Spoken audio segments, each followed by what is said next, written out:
Jungle. Audio Jungle.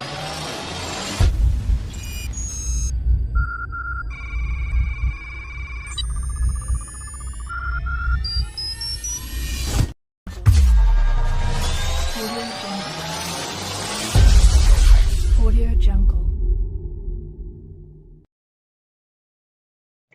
Magandang araw sa inyo lahat. Ang product of technology natin ngayon ay gadgets. Let's start. Ang agenda na madidiscuss natin sa topic na ito ay ang introduction to gadgets, type of gadgets, impact of gadgets, benefits of gadgets, challenges and concerns, strengths and weaknesses, and gadgets maintenance and sustainability. So, umpisahan na natin. Introduction to gadgets. Gadgets have become an integral part of our daily lives, revolutionizing the way we communicate, work, entertain ourselves, and stay connected. In this discussion, we will delve into the diverse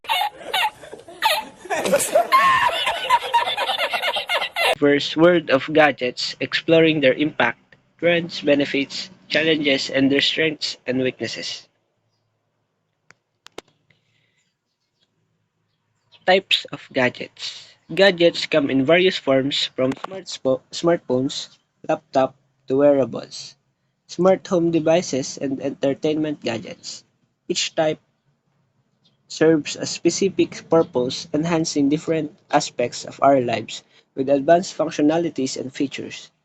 Each category of gadgets provides a unique experience and solution for everyday tasks and needs, offering a comfortable user experience and expanding the possibilities of technology usage. So, madami po tayong types of gadgets. Maliban sa smartphones, meron po tayong mga laptops and wearable accessories like iWatch. Kadalasan, ang mga gadgets na ito ay nakakatulong sa ating maglibang-libang o pampalipas oras. Impact of gadgets. The impact of gadgets is profound, enabling us to communicate instantly, access information on the go, boost productivity, and enjoy immersive entertainment exercises or experiences. Gadgets have transformed how we work, learn, socialize, and entertain ourselves in the digital age.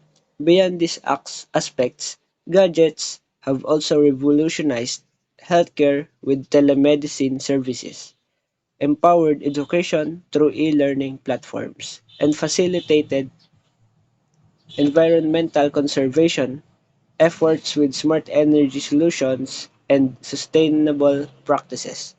Gadgets have influenced the way we shop, travel, and interact with the world around us, shaping our daily routines and enhancing our overall quality of life through convenience, efficiency, and connectivity.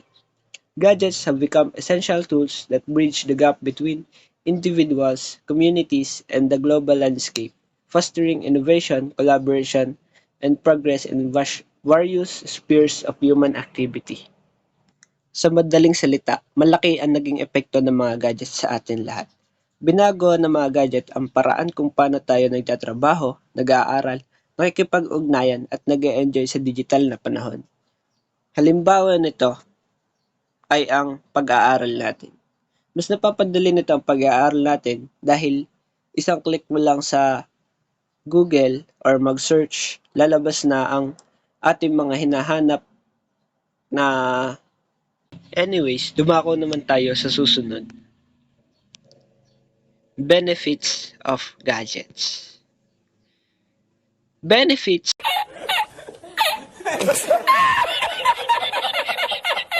to teachers. How gadgets help teachers do their work. Enhance their teaching resources.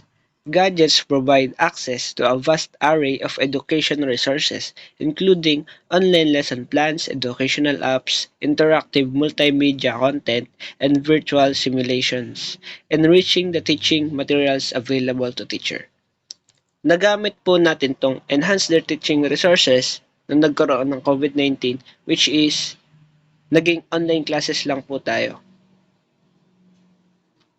In professional development, gadgets enable teachers to access online professional development courses, webinars, and educational resources to enhance their teaching skills, stay updated on the latest trends in education, and collaborate with educators globally. Ang mga teachers naman po ay natutulungan ng gadgets para makahanap sila ng idea kung paano magtuturo sa mga estudyante. Collaboration and communication.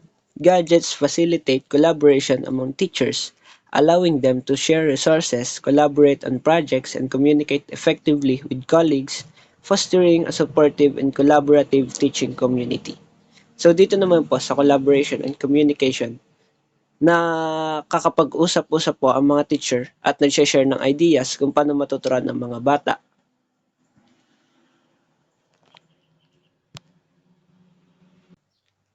Benefits to student. How gadgets help students learn. Access information. Gadgets provide students with instant access to a wealth of information and educational resources, enabling them to conduct research, explore diverse topics, and deepen their understanding of subjects beyond traditional textbooks. So, kagaya po ng nakalagay dito sa access information, may mga estudyante po na nakakapag-research o nakakapag-conduct ng research online para po sa kanilang topics.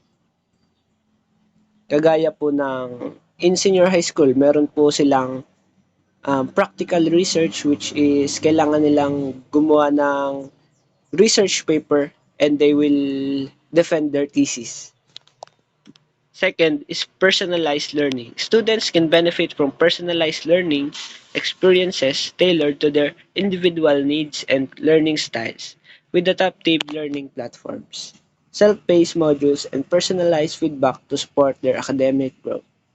Third, enhance their creativity. Gadgets provide students with tools for creative expressions, such as digital apps, video editing software, coding platforms, and multimedia presentation, allowing them to showcase their creativity and develop digital skills.